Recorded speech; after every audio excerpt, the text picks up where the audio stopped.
Ladies and gentlemen, welcome back to the analysis of YOLENO TV. I hope you well from wherever you're watching this channel. Now, Erastus Edung Ethacon must convince Kenyans. In fact, he must do a lot to make sure that Kenyans trust that he can deliver a credible and verifiable election. So as long as we receive a lawful court order from our independent judiciary. And because that is something that Erastus Ethacon knows very well, he promised that there will be no ghost polling stations, and he also made a promise about free, fair 2027 elections. Now, this is not different from what Chebukati told us. Chebukati also told us that the elections are going to be free, fair, and verifiable. But you see, Kenyans did not get a free, fair, and verifiable election results based on the perception that was thrown out there. Now, let us look at what Erastus Edung Ethacon is telling us. We've been concerned about, of course, technology and the new media and AI, which you rightly observed. Again, through this kind of dialogue, we need to find solutions to that, so that going forward, we do not have a situation where we compromise any process in our electoral cycle. And then also, I will take you to something concerning the IEBC amendment bill. By the way, the IEBC amendment bill, pale ndo kuna shida. It's a new clause that has been introduced as 38A 1A, and it reads, the commission shall appoint a place or places or designate a vehicle or vehicles or a vessel or vessels as polling station or polling stations for each electoral area. Kwa lugha rahisi, yani tutapiga kura kwa gari. They will visit a clause there that personally I think unless it's done away with, there's a problem. But Erastus has promised us hakutakuwa na ghost polling station. Remember, during the presidential petition of 2022, there was something about ghost polling station. I don't know how many of you are paying attention to that part. I was very focused on that part of ghost polling stations. How did they come about, and why wasn't that part dealt with extensively? When the Supreme Court delivered their ruling, hiyo mambo ya Supreme Court haikugusia kabisa hii mambo ya ghost polling station. And that brings us to the IEBC amendment bill. And I'm going to take you through that part.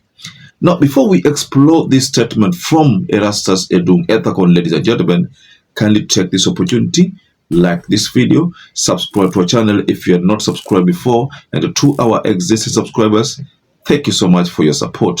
There's something in the IEBC amendment bill that talks about vessels. And we are told that any vessel can be a polling station. Any vessel. I'm just assuming you have a canter. A canter is any vessel. You have a canter somewhere. This canter can be converted to be a polling station. I'm looking at a bus. A bus can also be converted to be a polling station. Then I'm looking at a ship, something that is just docked. It can also be converted to be a polling station.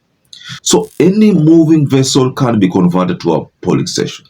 Now, that is where the problem is. Of course, Erastus Edung Ethacon has given us an assurance, which I personally am happy. I'm happy the fact that Erastus Edung Ethacon has promised that there's going to be free, fair, and verifiable results. But what about this IEBC amendment bill? It talks about any vessel. Now, let us assume in the polling station declared, there are like 2,000 vessels. Now, these are ghost vessels which don't exist, but there are 2,000. Now, there's a matter in court, a presidential petition. Probably maybe Ruto has been defeated in the elections, or he has won. Let's just say, for example, any of those scenarios occur, he has been beaten by either Rigathi Gachagua, Kalonzo Musyoka, Okiya Omtata, Maraga, or whoever is going to contest against William Ruto. Or Ruto has won. So either of those can go to court and claim that there was rigging. Now, if it gets to a part whereby now these polling stations are supposed to be audited, how is IEBC going to address this issue of any vessel? Because in the IEBC amendment bill, hiyo kitu iko hapo by the way, imekatwa hapo papo. So that in the event that wamelemewa, they can always utilize a vessel. Because as a maybe, by the way, to be honest, kuna those remote areas ambapo maybe classrooms aziko, but they would like to have polling stations so that people can vote. It is all, by the way, it's a good thing. Any vessel, that's a very good thing. Because I'm looking at areas like Turkana, huko area Marsabit, huko areas Anarendane, they would like to vote. A vessel can be taken there, kura ipigwe, then that vessel can be removed. So it's just a temporary arrangement. But what about if some thieves who want to steal elections, they take advantage of that clause and create ghost polling stations?